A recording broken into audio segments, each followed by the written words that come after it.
오늘도 하나님의 은혜가 저와 여러분에게 함께하기를 기원합니다. 바울의 2차 전도 여행이 시작되었습니다. 2차 전도 여행은 바울과 실라 이 둘이 이제 갑니다. 가려고 했던 곳은 1차 전도 여행 때 갔던 곳입니다. 그런데 그때는 누구랑 같이 갔냐면 바나바랑 같이 갔죠. 바울과 바나바가 1차 여행은 같이 갔는데 2차 여행은 이 둘이 갈라지면서 바나바가 구브로 섬으로 자기 조카와 함께 갑니다. 그래서 바울은 실라와 함께 다른 지역으로 갔습니다. 그 다른 지역도 1차 전도 여행 때 갔던 곳입니다. 다스에서 더베로, 더베에서 루스드라로, 루스드라에서 이고니온으로 가다가 이 즈음에 누구를 만나냐면 디모데를 만났습니다. 디모데는 루스드라와 이고니온에 있는 형제들에게, 그러니까 예수님을 믿는 성도들에게 칭찬을 받는 사람이었습니다. 그래서 바울이 디모데를 데리고 가려고 했습니다. 그런데 이제 한 가지 문제가 있었습니다. 그게 뭐냐면 디모데의 정체성입니다. 디모데는 유대인인가요? 아니면 이방인인가요? 디모데의 이 문제를 조금 살펴보려고 합니다. 만약에 디모데가 그냥 이방인이라면 아무 문제가 없었을 것입니다. 근데 디모데는 그냥 이방인이 아니었습니다. 아버지는 헬라인, 어머니는 유대인이었습니다. 그리고 유대인과 헬라인이 결혼을 한다는 것은 이것은 엄청난 일이었습니다. 유대인은 헬라인을 어떻게 봤냐면 부정한 존재로 보았습니다. 그래서 상종하지 않는 관계였습니다. 근데 이게 언제부터 했냐면 구약 시대를 보시면 구약 시대에 남유다가 바벨론에 의해서 멸망을 합니다. 그리고 남유다 사람들이 다 포로로 잡혀갑니다. 그리고 이 바벨론을 점령한 페르시아에 의해서 다시 고향 땅으로 돌아옵니다. 이게 1차 포로 귀환입니다. 이때 돌아온 유다인들이 무너진 성전을 다시 쌓았습니다. 재건을 했습니다. 그리고 80년이 지난 후에 바벨론에 살고 있던 율법학자 에스라가 페르시아 왕의 명령을 받고 원하는 사람들을 다시 모아가지고 고향 땅으로 돌아옵니다. 2차 귀환입니다. 율법학자 에스라는 도대체 우리나라가, 남유다가, 하나님의 나라가 왜 멸망했는지를 살펴봅니다. 그 이유가 뭔가? 하나님께 범죄했기 때문이다 라는 그 이유를 발견합니다. 예를 들면 솔로몬 왕은 지혜의 왕이면서 하나님께 사랑받고 은혜를 많이 입은 왕이지만 타락했습니다. 그 타락의 원인이 많은 이방 여자들을 아내로 맞이했기 때문입니다. 그것도 그냥 이방 여자가 아니라 이방 신을 섬기는 여자들입니다. 그래서 이런 일이 벌어지지 않도록 정말 하나님의 법을 잘 지켜서 하나님께 범죄하지 않도록 하려고 율법학자인 에스라가 백성들을 모아서 왔는데 와서 보니까 이미 어떻게 살고 있습니까? 유다인들이 이방인과 다 섞여서 살고 있는 것입니다. 이 모습을 보고 에스라 9장 1절과 2절 말씀 주보에 있죠? 같이 한번 읽겠습니다. 2일 후에 방백들이 내게 나와 이르되 이스라엘 백성과 제사장들과 레위 사람들이 이 땅 백성들에게서 떠나지 아니하고 가나안 사람들과 헷 사람들과 브리스 사람들과 여부스 사람들과 암몬 사람들과 모압 사람들과 애굽 사람들과 아모리 사람들의 가증한 일을 행하여 그들의 딸을 맞이하여 아내와 며느리로 삼아 거룩한 자손이 그 지방 사람들과 서로 섞이게 하는데 방백들과 고관들이 이 죄에 더욱 으뜸이 되었다 하는지라. 아멘. 그러니까 섞여버린 거예요. 그것도 우상을 섬기는 민족과 하나님의 백성이 섞여버린 거예요. 이 상황을 보면서 에스라가 망연자실해 있다가 마음을 굳게 먹고 하나님 앞에 새롭게 맹세를 하면서 이 나라에 있는 모든 이방 사람들을 다 내보내기로 그렇게 결심을 합니다. 그래서 10절부터 12절 말씀 에스라 같이 한번 읽어보겠습니다. 제사장 에스라가 일어나 그들에게 이르되 너희가 범죄하여 이방 여자를 아내로 삼아 이스라엘의 죄를 더하게 하였으니 이제 너희 조상들의 하나님 앞에서 죄를 자복하고 그의 뜻대로 행하여 그 지방 사람들과 이방 여인을 끊어버리라 하니 모든 회중이 큰 소리로 대답하여 이르되 당신의 말씀대로 우리가 마땅히 행할 것이니이다. 아멘.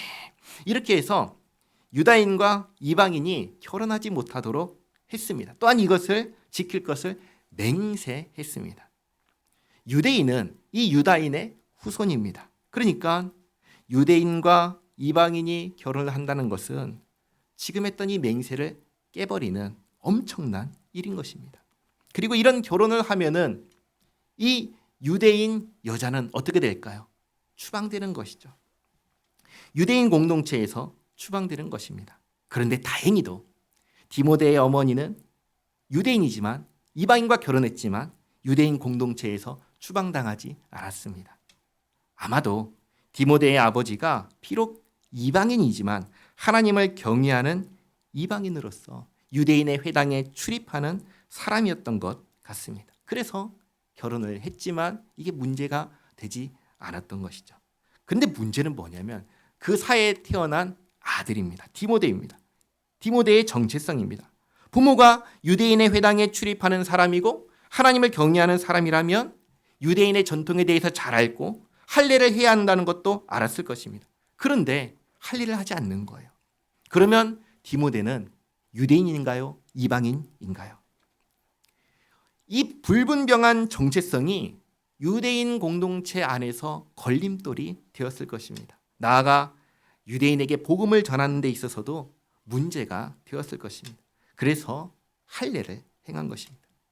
앞서 말씀드렸다시피 만약 디모데가 그냥 이방인이었다면 아무 문제가 없었을 것입니다. 예를 들면 바울과 함께 다녔던 이방인 디도가 있습니다.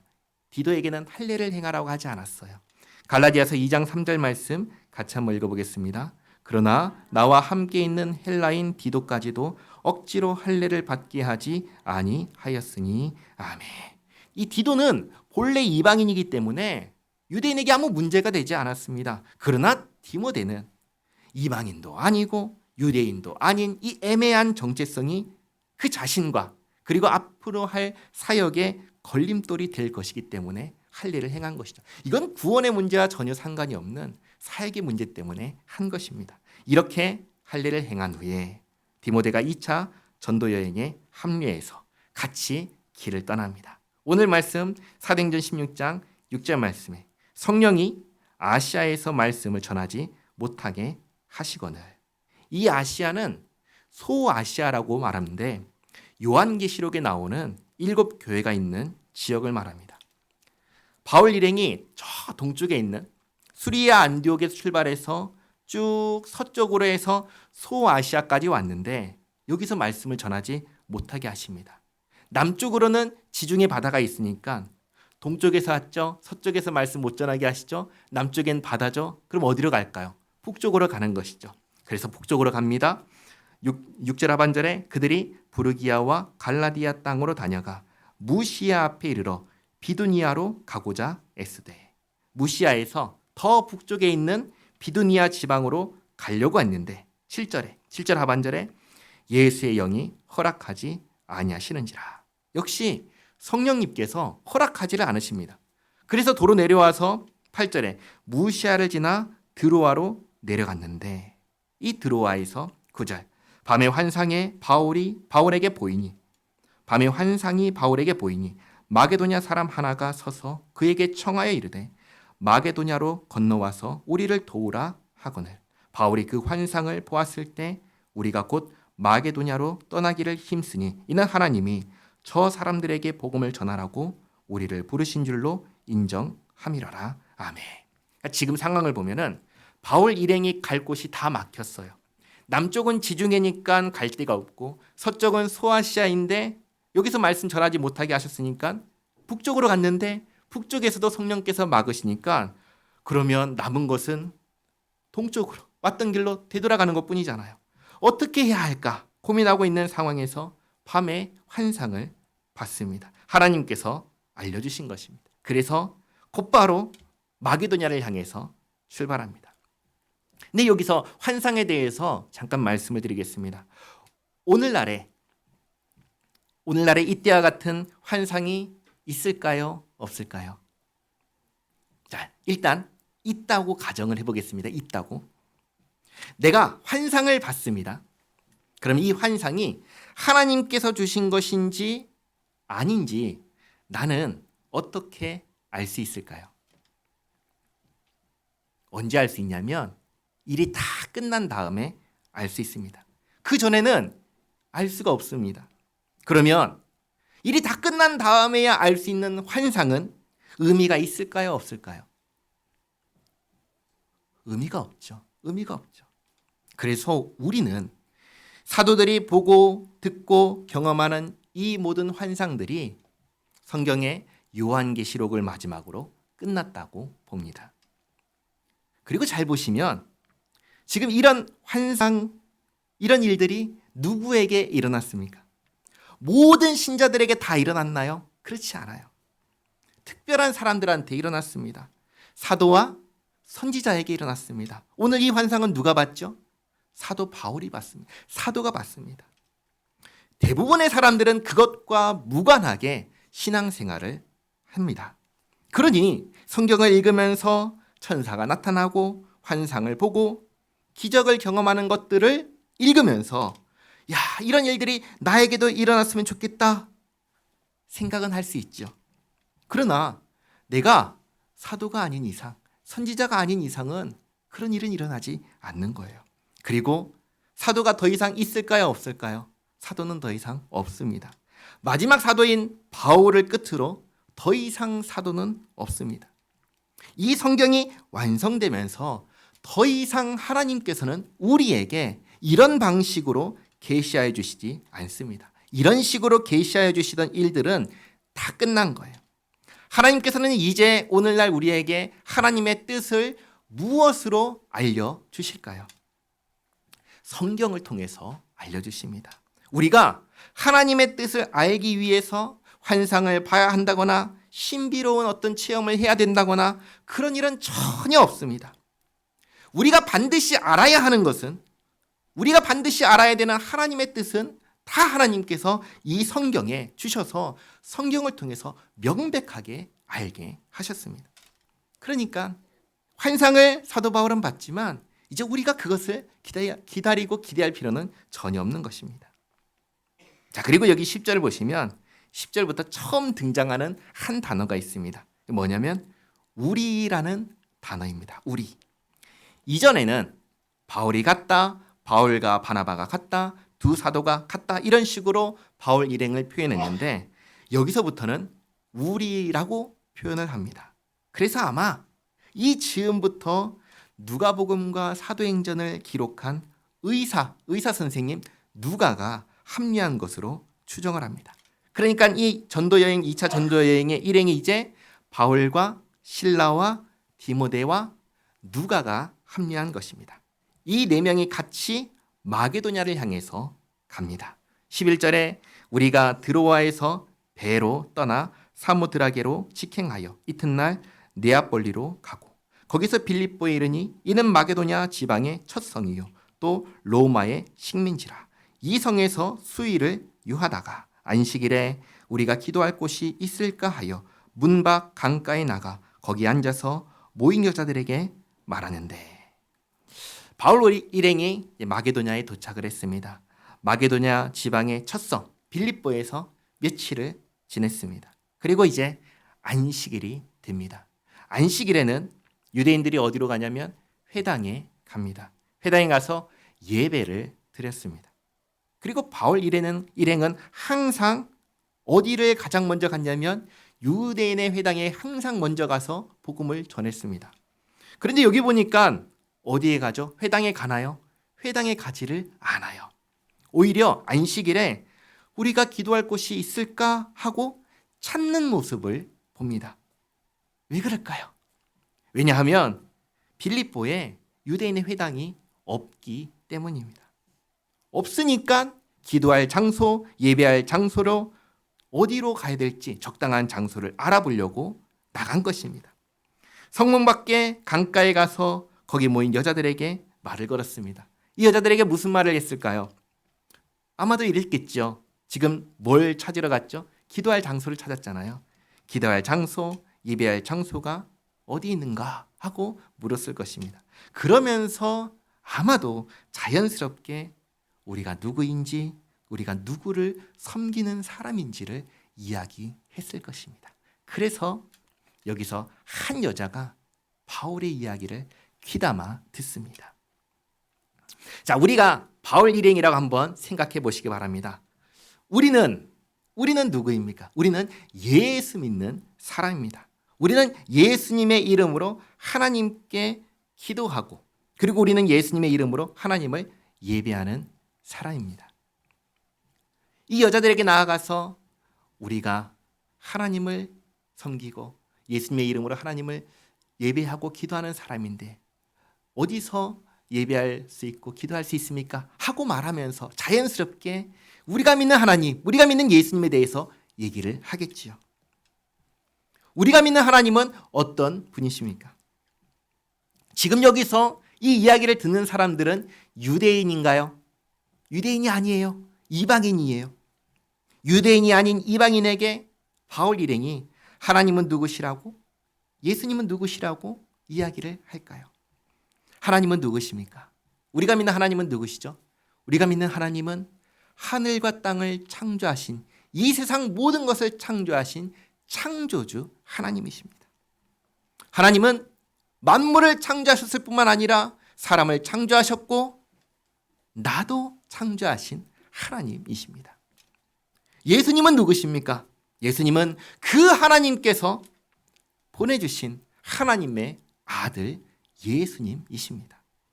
그러면 하나님께서 왜 아들 예수님을 보내주셨죠?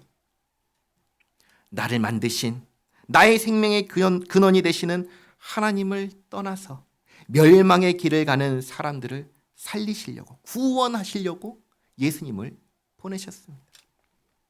그러면 예수님께서 하나님께서 보내신 하나님의 아들이신 것을 우리는 어떻게 알 수 있나요? 예수님께서 행하신 일과 죽음을 이기시고 부활하신 이 일에서 알 수 있습니다.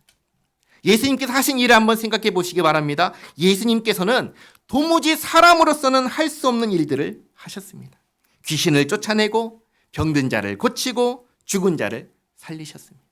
또 물 위를 걸으시고 바람과 파도를 명하여서 잔잔하게 하시고, 그리고 떡 5개와 물고기 2마리로 4,000명을, 그리고 떡 7개와 물고기 2마리로 5,000명을 먹이시고 떡 7개와 물고기 2마리로 7,000명을 먹이셨습니다. 무엇보다 예수님께서 말씀하신 대로 내가 죽고 3일 만에 살아나리라, 이 말씀을 하신 그대로 십자가에 못 박혀 죽으시고 3일 만에 다시 살아나셨습니다. 그리고 이 모든 일이 있기 전에 예수님께서 이 말씀을 하셨죠. 내가 하늘에 오르면 성령을 너희에게 보내겠다라고 말씀하셨는데, 말씀하신 대로 예수님을 믿는 모든 사람에게 성령을 보내주셨습니다. 그리하여 예수님을 믿는 모든 사람이 생명의 근원이 되시는 하나님께 돌아와 하나님과 함께 살 수 있게 하셨습니다. 말 그대로 구원하신 것입니다. 여기 지금 이 이야기를 하고 있는 바울 일행 모두 다 예수님을 인하여 구원받은 사람들입니다. 저와 여러분도 마찬가지입니다. 예수님을 믿음으로 하나님께서 우리에게 누구를 보내주셨나요? 성령님을 보내주셨습니다. 성령 하나님께서 우리와 함께 하십니다. 그래서 나를 구원하신 예수님의 이름으로 예수님을 보내주신 창조주 하나님을 예배하는 것이고 기도하는 것입니다. 이 이야기를 하는 거예요. 이 이야기를 하는 거예요. 하나님이 누구신지, 예수님이 누구신지, 우리가 구원받았다는 것이 무엇인지, 이제 우리는 하나님과 함께 사는 사람입니다 라는 것을 이야기하고 있을 때 이 바울의 말을 듣던 한 여자가 이 이야기에 반응합니다. 14절 말씀, 두아디라시에 있는 자색 옷감 장사로서 하나님을 섬기는 루디아라 하는 한 여자가 말을 듣고 있을 때 주께서 그 마음을 열어 바울의 말을 따르게 하신지라. 만약에 바울이 이런 얘기 다 하지 않고 그냥 기도할 장소가 어디 있을까요? 적당한 예배 장소가 어디 있을까요? 저기로 가세요 라고 얘기했다면 그 말을 듣고 무슨 마음을 열고 뭘 따라갈까요? 그게 아닌 거예요. 이 이야기를 다 한 것을 가만히 옆에서 들으면서 하나님께서 은혜를 베푸셔서 마음이 열리고 그리고 따라가는 거예요. 그런데 여기 보시면 14절 말씀 보시면 이 여자가 어떤 여자라고 얘기하죠? 하나님을 섬기는 사람이라고 합니다. 유대인의 회당이 없는 빌립보에 하나님을 섬기는 이방 사람이 있는 거예요. 유대인의 회당도 없는 이곳에서 어떻게 이 사람은 이방인이면서 하나님을 섬기게 되었을까요? 근데 이 사람이 또 무엇을 하는 사람이라고 하죠? 자색옷감 장사라고 합니다. 루디아는 장사하는 사람이었기 때문에 장사하러 다니면서 여러 사람들을 만나면서 하나님에 대해서 듣고 그리고 하나님을 섬기게 된 것입니다. 하나님께서 그 루디아의 마음을 열어주셔서 바울의 말을 듣고 따르게 하셨습니다. 마치 베드로를 만난 고넬료처럼 고넬료도 베드로의 말을 듣고 그 자리에서 온 가족이 세례를 받았던 것처럼 루디아도 바울의 말을 듣고 온 가족이 세례를 받습니다. 15절에 그와 그 집이 다 세례를 받고 우리에게 청하여 이르되 만일 나를 주 믿는 자로 알거든. 루디아가 아주 분명하게 말하죠. 나를 주 믿는 자로 알거든. 나를 예수 믿는 자로 알거든. 내 집에 들어와 유하라 하고 강권하여 머물게 하니라. 이렇게 이방인의 첫성, 마게도니아의 첫성 빌립보에 교회가 생겼습니다. 바울 일행은 루디아의 집에서 머물게 되었습니다. 교회는 무엇입니까? 교회는 건물인가요? 건물이 아니죠. 교회는 무엇이죠? 교회는 예수 믿는 사람들의 모임이 교회입니다. 빌립보에 생긴 교회는 루디아와 그의 가족들입니다. 16절에 우리가 기도하는 곳에 가다가 아마도 아까 그 13절에서 여자들을 만난 그 강가일 수도 있고 그 여자들이 알려준 또 다른 장소일 수도 있습니다. 어딘지 분명하지는 않지만 기도하는 곳에 가는데 가다가 누구를 만나죠? 점치는 귀신 들린 여종 하나를 만납니다. 점치는 귀신 들린 여종 하나를 만나니 점으로 그 주인들에게 큰 이익을 주는 자라. 그가 바울과 우리를 따라와 소리질러 이르되 이 사람들은 지극히 높은 하나님의 종으로서 구원의 길을 너희에게 전하는 자라 하며 이같이 여러 날을 하는지라. 귀신 들린 이 여종의 말이 맞나요? 틀린가요? 맞지요. 맞잖아요. 바울 일행은 하나님의 종이고 구원의 길을, 복음을, 예수님을 전하는 사람들입니다. 그러니까 틀린 말이 아니에요. 문제는 뭐죠? 이 여자가 바울 일행을 계속 따라다니면서 고래고래 소리를 질러대는 거예요. 그것도 하루 이틀이 아니라 여러 날을 그러고 있는 거예요. 그러니 그걸 그냥 놔두면 도움이 될까요? 방해가 될까요? 방해가 되는 거예요. 그냥 놔두면 안 되겠다 싶어서 18절 하반절에 바울이 심히 괴로워하여 돌이켜 그 귀신에게 이르되 예수 그리스도의 이름으로 내가 내게 명하노니 그에게서 나오라 하니 귀신이 즉시 나오니라. 바울이 귀신을 쫓아냅니다. 바울이 가진 능력으로 한 건가요? 아니죠. 바울이라는 한 개인은 자기에게는 귀신을 쫓아낼 능력이 없습니다. 예수님께서 쫓아내신 거예요. 예수님께서 자기를 믿는 사람들에게 자기의 이름을 주셨습니다. 우리에게 예수님께서 예수님의 이름을 주셨습니다. 우리는 우리의 힘으로 하는 게 아니라 예수님의 이름으로 하는 것입니다. 바울은 자기 힘으로 귀신을 쫓아낸 게 아니라 예수님의 이름으로 귀신을 쫓아냈습니다. 그런데 이제 잘 보시기 바랍니다.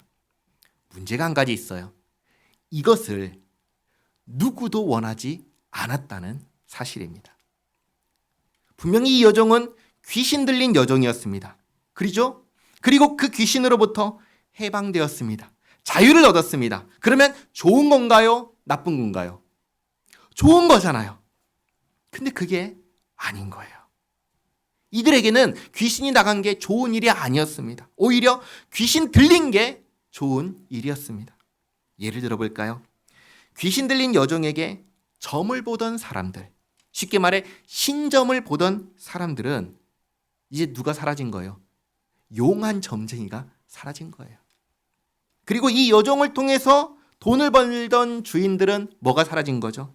수입이 끊긴 거예요. 그러니까 이들에게는 이 상황이 오히려 나쁜 상황이 된 거예요. 굉장히 이상하지요. 귀신 들린 사람에게서 귀신을 쫓아냈는데 아무도 그것을 좋아하지 않아요. 다 싫어합니다. 그러니까 이 세상이 어떤 세상이냐면 뒤틀려 있는 거예요. 좋은 게 좋은 게 아닌 거예요. 나쁜 게 나쁜 것이 아닌 거예요. 모든 게 섞여 있고 뒤틀려 있어요. 왜 그런가요? 이 세상이 죄로 인하여 오염된 세상이기 때문입니다. 19절에 여종의 주인들은 자기 수익에 소망이 끊어진 것을 보고 바울과 실라를 붙잡아 장터로 관리들에게 끌어갔다가 상관들 앞에 데리고 가서 말하되 이 사람들이 유대인인데 우리 성을 심히 요란하게 하여. 실제로 성을 요란하게 했던 사람은 누구죠? 바울과 실라인가요? 아닙니다. 귀신 들린 여종이었습니다. 따라다니면서 고래고래 소리를 질렀으니 누가 소란케 했나요? 이 여종이 했지요. 그런데 이 사실은 숨깁니다. 그리고 이렇게 말하죠. 21절에 로마 사람인 우리가 받지도 못하고 행하지도 못할 풍속을 전한다 하거늘 무리가 일제히 일어나 고발하니. 자, 고발이 나왔어요. 그러면 그 다음에 뭐가 있어야 되죠? 재판이 있어야 되잖아요. 재판을 하나요? 안 합니다. 고발을 하니까 재판도 하지 않고 고발하던 사람들의 말만 듣고 22절 하반절에 상관들이 옷을 찢어벗기고 매로 치라하여 많이 친 후에 무슨 대응을 할 겨를이 없죠. 맞아서 기절하지 않았나 싶습니다. 옥에 가두고 간수에게 명하여 든든히 지키라 하니 그가 이러한 명령을 받아 그들을 깊은 옥에 가두고 그 발을 착고에 든든히 채웠더니. 자, 한번 생각해 보시기 바랍니다. 바울과 실라가 지금 무슨 잘못을 했죠? 계속 따라다니면서 온 성을 소란케 하는, 소리 지르는 귀신 들린 이 여종에게서 귀신을 쫓아낸 것뿐입니다. 그런데 오늘 고발 가운데 재판은 받지도 못했고 이 일은 단 한마디도 나오지 않았습니다. 자기가 하지 않은 일로 억울하게 옷 찢기고 벗겨지고 매 맞고 감옥에 갇힌 거예요. 그 심정 어떨까요? 답답하지 않을까요? 억울하고 분하지 않을까요? 내가 도대체 왜 이런 일을 당해야 되지? 그런 생각 들지 않을까요? 그런데 바울과 실라는 감옥에서 뭘 하냐면 기도를 합니다. 그리고 찬양을 합니다. 25절에 한밤중에 바울과 실라가 기도하고 하나님을 찬송하며 죄수들이 듣더라. 어떻게 이럴 수가 있을까요? 말로 다 할 수 없는 답답함, 억울함, 그걸 바울과 실라는 어떻게 했죠? 기도한 거예요. 하나님께 다 아뢰고 모든 것을 다 하나님께 맡깁니다. 네, 한번 생각해 보시기 바랍니다. 여기 내가 있다고 한번 생각해 보세요. 내가 할 수 있는 게 뭐가 있죠? 여기 이방 땅에서 자기들끼리 똘똘 뭉친 이곳에서 거짓으로 고발해도 그걸 증명할 수 있는 수단도 방법도 없는 이곳에서 제대로 된 재판도 받지 못하고 매질을 당한 이곳에서 내가 있다면 난 무엇을 할 수 있을까요? 아무것도 할 수 있는 게 없지요. 아무것도 할 수 있는 게 없습니다. 그런데 나에게 누가 계시죠? 하나님이 계십니다. 온 천지 만물을 창조하신 그 만물을 다스리시는 하나님께서 계십니다. 내 답답함, 내 억울함 다 하나님께 아뢰고 하나님께 맡깁니다. 하나님, 나는 할 수 없습니다. 주님, 도와주시옵소서. 하나님은 우리의 기도를 들어주실까요? 들어주지 않으실까요? 하나님은 우리의 기도를 항상 들어주십니다. 언제나 가장 좋은 것으로 들어주십니다. 세 가지로 들어주시는 거죠. 그래, 알았다. 안 돼. 다른 것으로 들어줄게. 내가 지금 기도한 대로 들어주시면 그게 나에게 가장 좋은 것이기 때문에 그렇게 해주신 것입니다. 내가 지금 기도했는데 내가 기도한 대로 해주지 않으시면, 안 된다고 하시면 그게 나에게 가장 좋은 것이기 때문에 그렇게 해주십니다. 그리고 내가 기도한 것과 다르게 응답해 주시면 그게 가장 나에게 좋은 것이기 때문에 그렇게 하신 거예요. 우리는 나에게 가장 좋은 것이 무엇인지 아나요? 우리는 모릅니다. 우리는 몰라요. 나에게 가장 좋은 것이 무엇인지 아는 분은 누구시냐면 하나님이십니다. 하나님은 우리의 기도를 항상 들어주시면서 항상 가장 좋은 것으로 응답해 주십니다.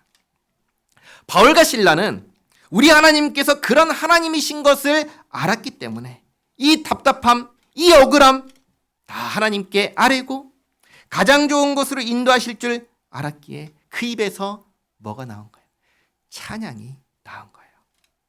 나 어느 곳에 있든지 늘 마음이 편하다.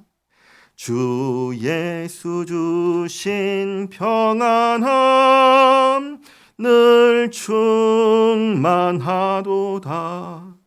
나의 마음속이 늘 평안해.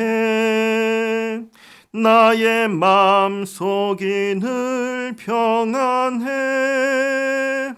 악한 죄 파도가 많으나 마음이 늘 평안해. 이 모습을 누가 보죠?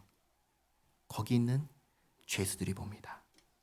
옷도 찢기고 벗겨지고 매 맞고 피 흘리고 멍들어서 억울하다고 소리치지 않고 울부짖지 않고 조용히 기도하다가 찬양하는 그 모습을, 그 바울과 실라를 거기 있는 죄수들이 조용히 봅니다. 26절, 이에 갑자기 큰 지진이 나서 옥토가 움직이고 문이 곧다 열리며 모든 사람의 매인 것이 다 벗어진지라. 간수가 자다가 깨어 옥문들이 열린 것을 보고 죄수들이 도망한 줄 생각하고 칼을 빼어 자결하려 하거늘 바울이 크게 소리질러 이르되 내 몸을 상하지 말라. 우리가 다 여기 있노라 하니 간수가 등불을 달라고 하며 뛰어들어가 무서워 떨며 바울과 실라 앞에 엎드리고 그들을 데리고 나가 이르되 선생들이여 내가 어떻게 하여야 구원을 받으리이까 하거늘. 지금 이 간수가 옥에 갇힌 바울과 실라에게 무엇을 질문했죠? 내가 어떻게 하여야 구원을 받을 수 있습니까? 근데 이 간수가 질문한 구원은 어떤 구원일까요? 하나님의 백성이 되고 천국 가는 것일까요? 아니에요. 만약에 감옥의 문이 다 열려서 죄수들이 다 도망갔으면 이 간수에게 남은 길은 뭐죠? 그 책임을 물어서 벌받고 죽는 것밖에 없는 거예요. 지금 간수는 그걸 피해서 살아날 길을 묻는 거예요. 아주 현실적인 질문을 한 거예요. 내가 죽게 생겼습니다. 어떻게 하면 살 수 있습니까? 이걸 질문한 거예요. 이 현실적인 질문 앞에서 무슨 대답을 해줄 수 있나요? 어떤 현실적인 대답을 해줄 수 있을까요? 이렇게 하면 살 수 있어. 무슨 얘기를 할 수 있을까요? 바울이 말합니다. 31절 말씀 같이 한번 읽어볼까요? 이르되 주 예수를 믿으라. 그리하면 너와 내 집이 구원을 받으리라 하고 아멘. 바울은 이 문제에 있어서도 구원이 누구에게 있다고 하지요? 예수님께 있다고 합니다.